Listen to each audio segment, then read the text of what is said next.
지금 구체적으로 아베가 가지고 있는 그 정치적 목표가 뭡니까? 제가 보기에는 개헌이라고 생각합니다. 개헌. 네, 지금 그 헌법이 평화 헌법이잖아요. 네, 이게 그렇죠. 이제 아까도 말씀드린 이제 기시노부스케가 자기 외할아버지 네. 60년대 그 수상을 했던 외할아버지인데 그 사람들이 이제 보수의 그 방류 비주류였었는데 이 사람들은 처음부터 그 일본의 그 헌법은 강요된 헌법이다. 이거를 우리는 자주적인 우리 일본인 스스로가 만드는 자주헌법으로 개정을 해야 된다고 하는 그런 그 정책 목표를 내걸고 이제 있었던 사람들이기 때문에 그 영향을 받아서 이제 그 아베 수상이 지금 걸고 있는 최종 정치적 목표는 저는 개헌이라고 봅니다. 근데 개헌을 하려고 하니까 사실은 지금 1947년 5월 3일에 지금 일본국 헌법이 시행돼서 지금 70년이 넘었는데 한 번도 개정이 안 됐거든요. 네. 그러니까 일본 헌법은 또 개정하는 절차가 그 사실은 그 굉장히 하들이 높습니다. 그러니까는 경성헌법이라 그러죠. 그 중의원과 참의원 네. 양쪽을 3분의 2 이상이 찬성을 해야 돼요. 그래야지 중의원에서 3분의 2, 여기서도 예, 3분의 2. 그래야지 발의가 처음 됩니다. 아, 근데 이제 극단적인 경우 중의원은 지금 3분의 2가 넘어요. 그 여당, 그 자민당하고 그 공명당하고 합하면 3분의 1을 넘기 때문에 중의원에서는 문제가 없을 텐데 문제는 참의원이에요. 지난 7월 달에 참의원 선거 있었잖아요. 네네. 근데 참의원이 3분의 2에서 지금 4명인가 빠져요. 아슬아슬한 숫자. 그러니까 아슬아슬해요. 그게 왜냐하면 중의원에서 통과했는데 만에 하나 참의원에서 부결이 돼버리잖아요. 그럼 그 순간에 폐안이 돼버립니다. 그러니까 없었던 거로 돼버려요. 그럼 이거는 굉장히 큰 정치적 타격이 올 수가 있거든요. 그러겠네요. 그러니까는 지금 미묘한 숫자예요. 참의원이 지금. 그래서 참의원 또 뭐 야당 세력에서도 뭐 헌법에 그 찬성하는 그런 또 세력들이 있기 때문에 아마 그런 것들을 이제 많이 포섭하면서 그런 그 헌법 개정을 위해서 하지 않을까. 그래서 저는 제가 그 책에도 썼습니다만은 내년도 도쿄올림픽 있잖아요. 네. 원래 올림픽은 굉장히 그 축제 분위기고 그렇죠. 하다 보면 좀 이렇게 들뜨고 이제 막 그렇잖아요. 그래서 제가 보기에는 올림픽을 전후한 시점에 를 노려서 그 어떤 개헌에 대한 액션을 일으키지 않을까 하는. 그러니까 자기한테 그 이미지가 좋아졌을 때, 국민들의 그렇죠. 인기가 조금 네. 더 높아졌을 때, 정치에 대해서 뭐 심각하게 생각하지 않고 일본이 뭐 금메달을 땄다 뭐 하고 막 그런 분위기 없었을 때. 그러니까 그런 얘기 하시는 분도 있어요. 이 한일 무역 전쟁, 이거 무역 보복이 사실은 그 아베의 지지도를 끌어올려서 그 헌법으로 가기 위해서 지금 이러한 것을 계획하고 벌렸다, 이런 의견도 있거든요. 아무래도 그게 이제 뭐 어떤 증빙할 수 있는 그런 뭐 증언이라든가 서류가 있는 건 아니겠습니다만은 이 추론을 해보면은 그럴 가능성도 충분히 있죠. 왜냐하면 아베 수상의 역시 최종적인 목표는 이 사람은 뭐 헌법 개정이라는 건 누구나 다 아는 거니까 그러기 위해서는 사실은 근데 지금 좀 전에도 말씀드렸습니다만은 국회에서 그 3분의 2를 넘기는 것도 굉장히 그 하들이 높지만은 더 힘든 건 뭐냐면은 결국은 헌법 개정은 우리나라도 그렇지만은 마지막은 국민 투표에 붙여야 되거든요. 맞아요. 국민 투표를 해야죠. 그렇죠? 예. 그러면 국민 투표의 유효 투표수의 과반수를 확보를 해야지 이제 개헌이 되는 건데 국회 내에서는 이제 아베 수상이 뭐 이렇게 주도권을 잡고 할 수가 있겠습니다만은 역시 문제는 여론이잖아요. 국민 그렇죠. 여론. 국민들이 또 찬성을 해야 예. 되니까. 근데 이 국민 여론을 그러면 어떻게 해야 되냐 해서 지금 그 아베 정권하고 굉장히 유착 관계 깊은 게 이제 그 일본 회의라는 그 우익 단체 조직입니다. 네네. 그거에 대해서 뭐 우리 한국에서 지금 소개가 많이 되고 있는데 네. 사실은 극우 단체죠 보면. 그렇죠.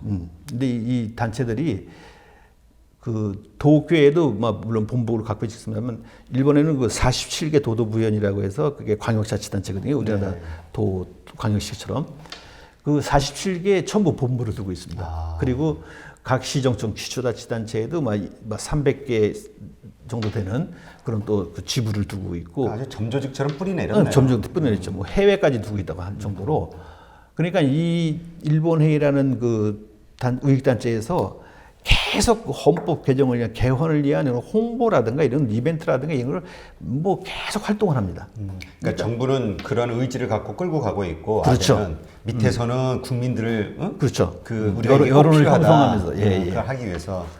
근데 지금 이 헌법 구조를 이제 개정하려고 하는 건데 구체적으로 이게 두 가지잖아요. 그게 한번 설명해 주시면 자위대를 정식 군대로 이 얘기거든요. 네, 국방군이죠. 그러니까 뭐 큰 차이가 있나요? 어차피 자위대라는 군대가 있는 거잖아요. 아니죠. 지금은 자위대잖아요. 네. 왜냐하면 말 그대로 자위 스스로 그 지키기 위한 그런 군대일 개념인데 그래서 그 일본은 지금까지 쭉 오랫동안 전수방위라는 그 개념을 적용을 받았거든요. 이 전수방위는 뭐냐면은 침략을 받았을 때만 대응을 한다 이거였었어요. 근데 그거를 아베 수상이 2015년도에 2014년도에 그 각이 내각의 각이 결정, 막 우리나라 같으면 국무회의죠. 네네. 결정회의에서 그거를 그 집단적 자위권이라고 하는 그거를 이제 그 헌법 해석을 바꿉니다. 그 뭐냐면은 지금까지는 이제 이런 그 공격을 받았을 때 거기에 대한 대응 조치를 이렇게 응수를 했는데 그 집단적 자위권이란 뭐냐면은 지금 일본하고 미국하고는 군사 동맹을 맺고 있지 않습니까? 예, 예. 근데 동맹 국가가 공격을 받았을 때, 예? 그 상황이 되면은 자기네 나라가 그 예를 들어서 일본 열도가 침략을 받은 게 아니더라도 그 동맹 국가의 동맹에 따라서 군사 행동을 할 수 있는 그게 집단적 자위권 행사입니다. 그러니까 한 단계 업그레이드가 됐네요. 뭐 그 범위가. 한 단계 이 정도가 아니죠. 그렇죠. 그러니까 뭐 출병할 수 있는 물론 이제 그러기 위해서는 국회에서 이제 승인을 받아야 된다든가 이런 이제 그 절차는 물론 있습니다만은 그거야 뭐 예를 들어서 자민당이 압도적으로 다수를 차지하고 있는 상황에서는 그렇게 어려운 문제는 아니거든요. 그러니까 그래서 그거를 이제 해석 헌법이라고 할 정도로 뭐 개헌에 버금가는 그런 큰 그 개혁 그 변화였었는데 그거를 각이 결정으로 그러니까 내각에서 그냥 결정으로 이렇게 그 내린 것이 있었습니다. 그러니까 그렇게 지금 바뀌었어요. 근데 그거를 이제 그래도 아무래도 제약이 있으니까 네, 아주 확실하게 그 사실은 최종 목표는 그 헌법 구조를 삭제하는 거라고 저는 생각해요. 안 그렇겠어요? 그러니까 일반적인 국가 뭐 학원 말고 그 지네 나라 그러니까 뭐 예를 들어서 뭐 교정권을 못 갖는다, 뭐 육해 공군을 가지면 안 된다든가 이런 거를 사실은 두고 싶겠냐고요. 근데 그거를 처음부터 없애자 그러면 굉장히 반발이 클 거란 말이에요. 그러니까 거기에 1, 2항이 있는데 구조에 1, 2항이 있는데 새로 3항에 자위대를 정식으로 국방군으로 하자는 이제 살짝 껴넣어서 이제 하면서 또 뭐가 있냐면은 이게 헌법을 개정하게 되면은 그 구조만 하는 게 아니에요.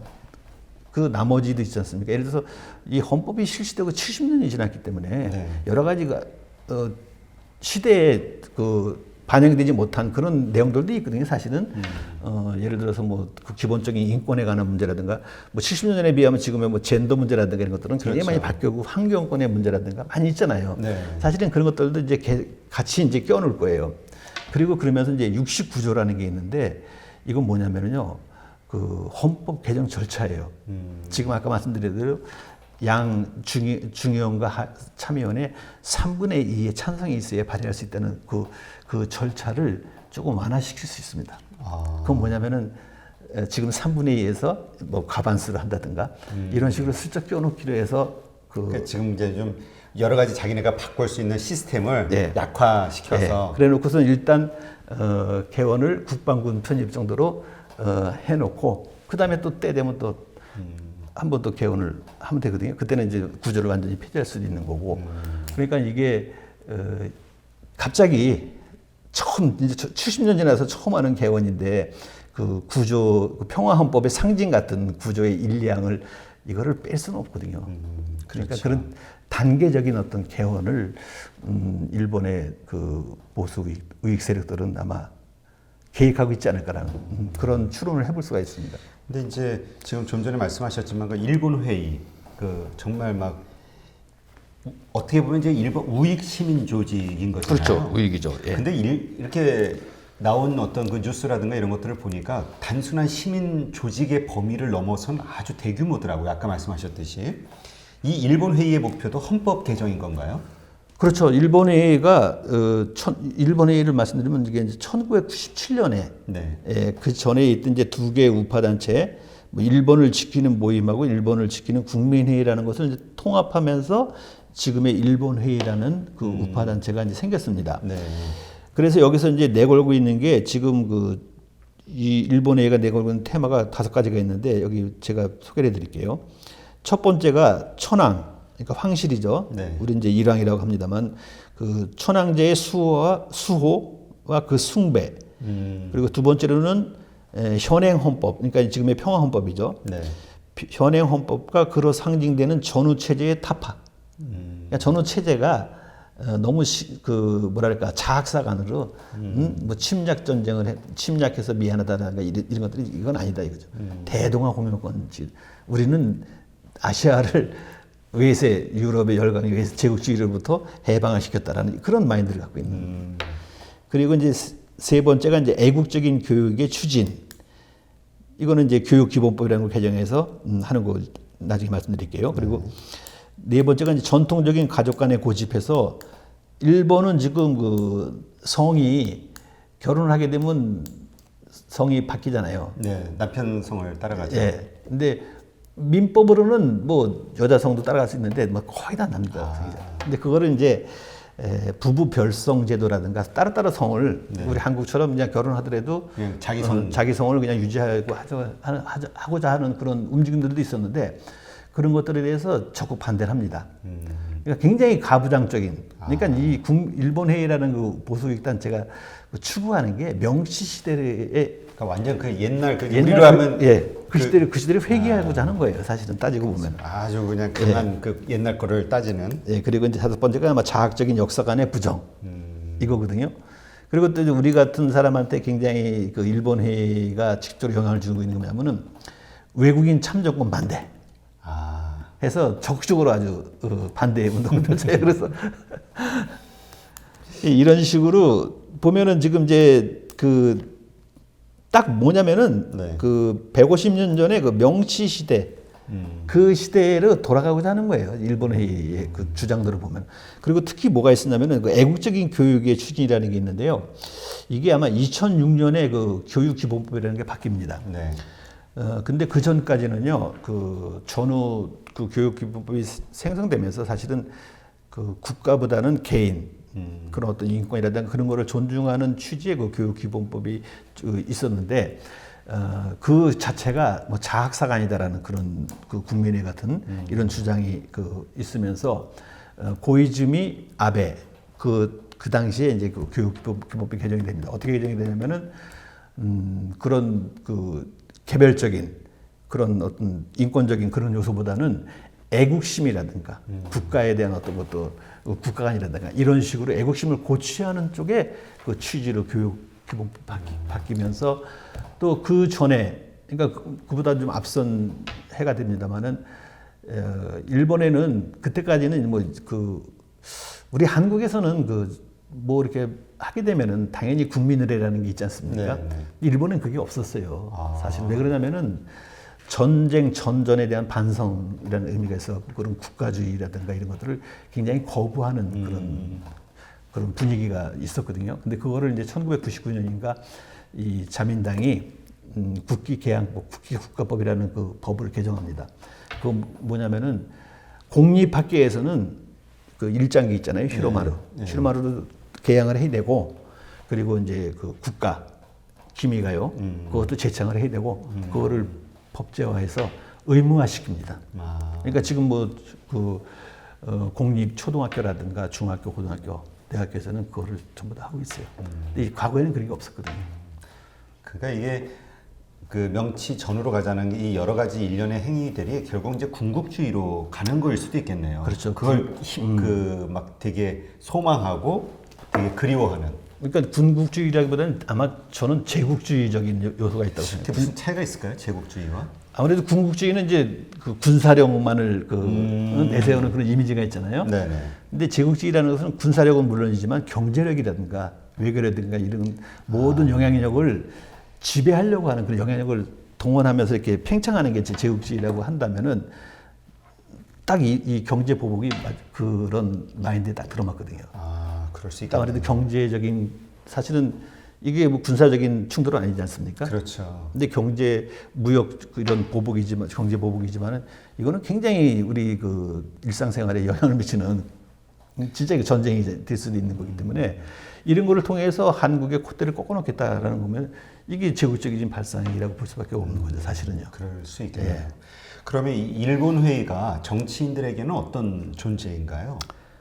아, 굉장히 저는 그 책에서도 썼습니다만은 일본 회의에서 주장하고 있는 그런 주장들이 네. 아베 정권 들어서 사실은 아베 정권 뭐 일본이 우경화되고 있다고 하는데 막연히 말로만 그 이미지로만 우경화하는 게 아니라 어떻게 우경화했는가 그거를 보려면 역시 그 새로운 법이라든가 이런 거를 제정한다든가 아니면 개정을 한다든가 어떤 식으로 방향이 바뀌는가를 보면 알 수 있거든요. 근데 그거를 쭉 이렇게 해보면은 일본 회의에서 주장하는 것들이 전부 다 법제화되거나 법에 그 개정이 돼서 들어가 있어요.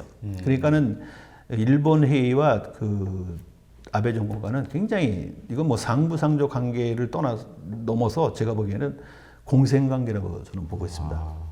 근데 사실 아베도 자기의 정치적 목표가 그 헌법 개정이라든가 이런 거면 일본 회의 같은 경우 정말 강력한 우군이잖아요. 그렇죠. 그러니까 적절하게 오히려 잘 활용해가지고 자기의 목표를 서로 달성하는데. 필요한 거를 주고받고 하는 거죠, 그러니까. 네. 그러니까 사실 그 일본 회의에 어떤 보통 막 어떻게 표현하면은 막 꼭두각시처럼 이렇게 표현하기도 하는데 그거보다는 사실 활용하는 거네요, 서로. 서로 제가 보기에는 서로 필요한 거를 채워주면서 자신들이 원하는 거를 충족시켜 나가는 그런 관계에 있다고 봅니다. 그러면 일본 국민들 일반인들에게는 이 일본 회의가 어느 정도의 의미를 갖고 있나요? 글쎄요, 특별히 이제 그 우익단체라고 해서 시민들한테 뭐 어떤 뭐 불편을 끼치거나 이렇게 뭐 해코지를 한다거나 그런 걸 할 것 같으면은 그 당연히 반감이 있겠습니다만은 특별히 뭐 일본 회의에서 지금 뭐 혐한 그 헤이트 스피치라든가 네네. 이런 것들을 하는 뭐 그 우익단체가 있습니다만은 그건 또 다른 또 제트케라든가 이런 또 우익단체거든요. 그러니까 일본 회의의 어떤 그 존재에 대해서 사실은 일본 회의도 이 일반 민중에게 알려지기 시작한 것도 그렇게 오래되지 않았어요. 한 4, 5년 정도? 아, 그래요? 예. 4, 5년 정도 일본 회의에 대해서 처음으로 어떤 거 잡지 그리고 이제 그 연구 서적 같은 게 나오면서 이제 비로소 그 정체가 알려져 있는 건데 이게 어떤 게 일본 회의와 뭐 아베네가 이렇게 단순하게 이렇게 관계가 있는 게 아니라 일본 회의 속에 여러 가지 산하 단체가 있어요. 네. 거기를 보면은 일본 회의 국회의원 간담회라는 조직이 있고 뭐 일본 신도 정치연맹 뭐 국회의원 간담회라든가 이런 그 몇 개의 그 하부 조직이 있어서 그 조직 내에 사실은 일본의 그 간담회 국회의원 간담회라는 조직은 자민당 의원만 들어가 있는 게 아니에요. 야당 의원들도 들어가 있어요. 네. 그러니까 국회의원이 뭐 약 300명 되는 국회의원이 거기에 그 회원으로 가입돼 있고 아베 수상이라든가 지금 그 아소타로 부수상이라든가 이런 사람들은 뭐 특별 고문 위치 같은 데 들어가 있고 그리고 뭐 거기에 그 중책으로서 지금 자민당 내 구축시간 정치가들이 다 포진해 있죠. 그리고 뭐 일본 정치 신도 정치연맹 국회의원 간담회라든가 그런 그 이너서클에는 또 뭐 거의 뭐 자민당 의원들의 뭐 대부분이 속해 있거나 그러니까 그런 그 모임들을 통해서 서로 그렇게 의견 수렴을 하고 그러니까 당연히 일본에서 원하는 것들을 거기서 이제 수렴해서 정책에 반영을 하고 이렇게 이제 사실 정치인 입장에서는 선거가 있으니까 한 표라도 막 끌어오기 위해서는 그런 조직들이 되게 중요하죠. 그렇죠, 물론 네. 중요해요. 근데 이제 그렇게 해서 이제 정치인들에게는 큰 의미가 있겠지만 아직 뭐 일본인 일반 사회에는 아직 그렇게 큰 의미는 그렇죠. 지금까지는 그런 것 같습니다. 근데 앞으로 더 영향력을 이제 넓혀가지 않을까 점점 싶긴 이제 해요. 세력이 커지니까. 지금도 그 막 회원 수가 약 4만 명 정도라고 하거든요.